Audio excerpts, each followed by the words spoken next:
Thank you, Scott, for sitting down with us today. You do a lot of consulting on water issues. Could you talk about why water is such a political issue?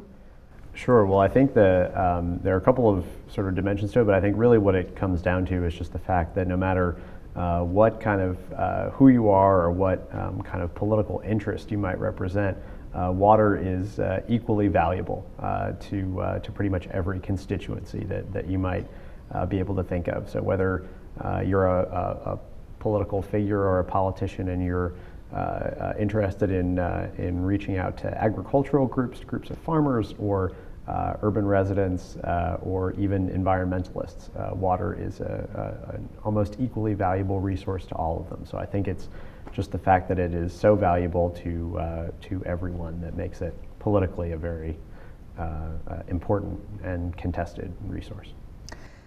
And what, in your opinion, is necessary for any water dispute, really, but specifically regional water disputes in the Middle East to be resolved? If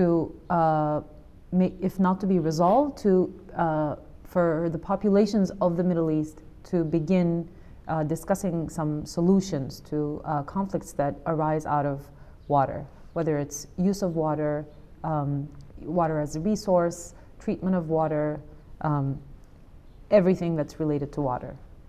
Well, I think oftentimes people, and when I say that I mean sort of everyone, public in terms of public opinion, government officials, even specialists, tend to sort of only think of water. And I think when you only think about water resources instead of other resources, it can be really difficult to find solutions because oftentimes, especially when you're talking about a river that flows between two countries, it's very difficult to resolve conflicts simply because rivers flow in one direction, and in some cases, giving one country more water does mean giving the other country less. But I think where you tend to get more productive solutions is when you try to sort of link different types of issues. So if you think about agreements to allocate water as being balanced or sort of try to create trade-offs, for example, with maybe investment in other types of infrastructure, roads or canal systems and things like that. I think those types of issue linkage, as it's sometimes called, I think is a much better, more productive way to reach cooperative solutions. That's a very interesting approach. And would you, because you work a lot on Asia, would you be able to draw any parallels between Asia and the Middle East?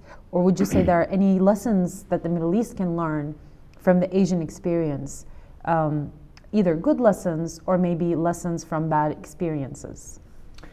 Well, I think there are definitely some parallels. I mean, one of the most obvious ones is that with respect to rivers, China tends to sort of sit at the headwaters of the major Asian rivers, and so there's sort of a very much an upstream downstream dynamic as there is in most of the Middle Eastern rivers, Nile, Tigris, Euphrates, etc. In terms of the problem can be quite similar in that respect. In terms of solutions, there are some very kind of interesting and innovative policy initiatives, particularly in China. So the one that most immediately comes to mind is China has announced that it will cap its total national water use by 2030. To my knowledge, no other country has tried to do anything like that. And of course, it remains to be seen whether and how they might be able to implement that policy. But it's a very ambitious goal and something that I think some other countries in the Middle East might want to consider as a way of kind of setting the tone or the standard for national water policy. And one final question, maybe, when you're looking into the future, both in your region of expertise, that's Asia, and elsewhere around the world, globally, what would you say are imminent issues regarding water and the use of water in terms of a tool for international cooperation?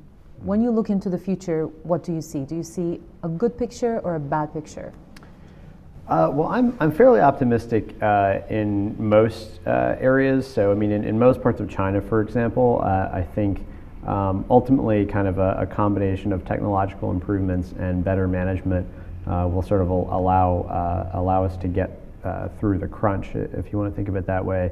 But there are areas that are really, it's difficult to see a solution. So in the Middle East, I think particularly of Yemen, and I think countries where you kind of have a combination of low economic development and not a whole lot of energy reserves, as well as water scarcity, are very problematic. And I think that's really going to require an international effort to address.